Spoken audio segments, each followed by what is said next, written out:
चलिए आज हम लोग क्लास 7 का एनसीईआरटी बुक का ज्योग्राफी का चैप्टर नंबर 3 का नदी के कार्य पढ़ेंगे।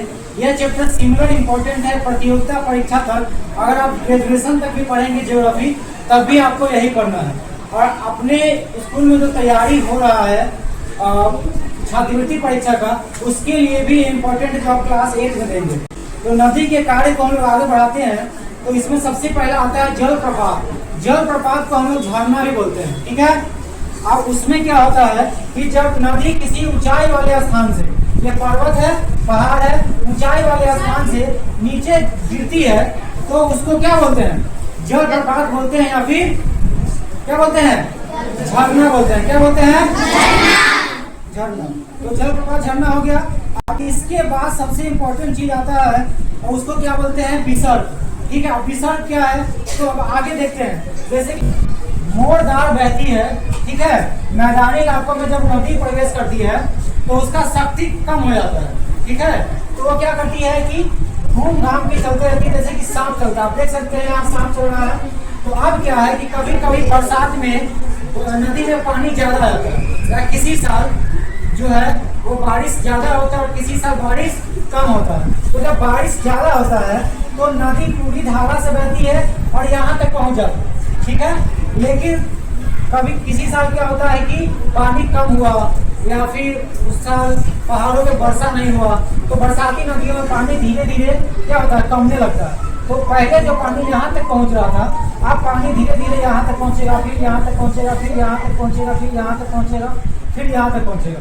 फिर 5, 10, 15, 20 साल के अंतराल में क्या होता है? पानी जो यहाँ से धार मार के यहाँ तक पहुँच रहा था, अब वो यहाँ तक ना पहुँच के पहले ही से मुड़ने लगेगा। बात समझ रहा है?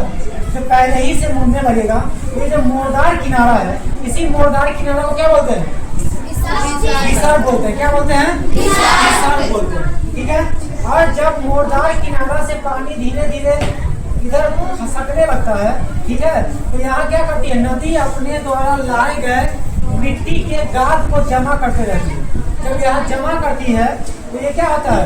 ये ऊंचा हो जाता है और नदी क्या होती है? पानी जो है ऊंचा में बहेगा कि नीचा बहेगा? नीचा में। तो पानी धीरे धीरे नीचे बहने लगता है। तो एक समय के बाद क्या होता है कि पानी जो पहले यहाँ से बह रहा था अब यहीं से बहेगा। तो यहाँ से बहेगा तो क्या हो जाएगा? ये भाग कट गया। ये भाग कट गया तो एक समय के बाद ये पूरा नदी के मुख्य धारा से कट के अलग हो जाता है। तब इसको क्या बोलते हैं? चाप झील बोलते हैं। और चाप झील में वर्षा का पानी आके जमा हो जाएगा, क्योंकि ये है तो क्या थोड़ा सा मतलब गहराई वाला इलाका है, लेकिन थोड़ा नदी के पेटी से ऊंचाई वाला इलाका है, इसीलिए पानी यहाँ पे जाकर पहले ही से घूमने लगा। तो क्या है, आपको पानी यहाँ से पहले यहाँ से पानी रहेगा, फिर यहीं से घूम जाएगा तो फिर ये चाप झील बनाएगा। फिर आपको पानी पहले यहाँ तक जा रहा था, फिर पानी जो है कमेगा तो फिर यहीं से मुड़ जाएगा तो फिर ये चाप झील बनाएगा, फिर यहीं से मुड़ जाएगा तो ये चाप झील बनाएगा। चाप झील का मतलब समझ में आ गया? अब चाप झील का नाम क्यों पड़ा? तो इसका नाम इसीलिए पड़ा कि आप लोग अपना चाप निकाल के लड़के देखेंगे तो थोड़ा सा ऐसे मुड़ा हुआ रहता है, मुड़ा हुआ रहता है, बिल्कुल इसी की तरह ये भी मुड़ा हुआ है, इसीलिए इसको चाप झील भी हम लोग क्या बोलते हैं? चाप झील बोलते हैं। अब आते हैं अंतिम में, सबसे इम्पोर्टेंट चीज है डेल्टा किसको बोलते हैं, ठीक है। तो डेल्टा क्या होता है? जब नदी मैदानी इलाकों में प्रवेश करती है और नदी हमेशा कहाँ जाके मिल जाती है? समुद्र में जाके मिल जाती है। तो समुद्र किनारे में मिलने जाती है तो उसमें क्या होता है? उसके पास शक्ति नहीं बचता है। जब पहाड़ों से नदियाँ आती है तो उसमें बहुत ज़्यादा करंट रहता है, ऊर्जा रहता है। पहाड़ों से नदियाँ बहती है तो अपने साथ साथ बड़ा बड़ा क्या पहाड़ को भी मतलब लेके आती है। क्यों? उसके पास उस समय शक्ति ज़्यादा रहता है। लेकिन जब मैदानी इलाकों में आती है तो उसका धीरे धीरे शक्ति क्या होने लगता है? कम होने लगता है। उसी प्रकार जब समुद्र में मिलने जाती है, क्या समुद्र में मिलने जा रही है तो नदी के पास शक्ति बचा है? लड़की, नदी के पास शक्ति बचा है? नहीं बचा। तो उसमें क्या करेगा कि नदी के पास शक्ति नहीं है तो अपने आप को क्या करेगा? अनेक अलग अलग पतली पतली धाराओं में क्या करेगा? वो बांटने लगेगा। क्या करेगा? वो बांटने लगेगा। इससे क्या होता है कि अनेक अलग अलग पतली धाराओं का निर्माण करेगा। कौन? नदी। कहाँ पर निर्माण करेगा? समुद्र के किनारा में निर्माण करेगा। और नदी के अंदर जो गाद रहता है वो इसी पतली पतली नदी, पतली पतली धाराओं में अपना गाद को क्या करेगा, जमा करेगा।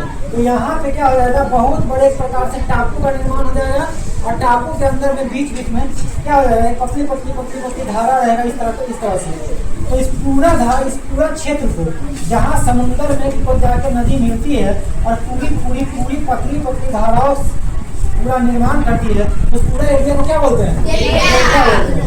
और एक सवाल है जो इसमें चैप्टर में तो नहीं है, लेकिन ये सामान्य ज्ञान का सवाल है। दुनिया का सबसे बड़ा डेल्टा का निर्माण गंगा नदी करती है। कौन नदी करती है? और उसका नाम क्या है? सुंदरवन का डेल्टा। नाम क्या है? सुंदरवन। जो कहाँ है? पश्चिम बंगाल में। कहाँ है? पश्चिम बंगाल में।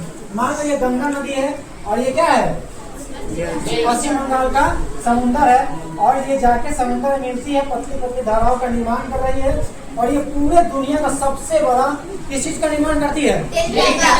सुंदरवन का डेल्टा का निर्माण करती है।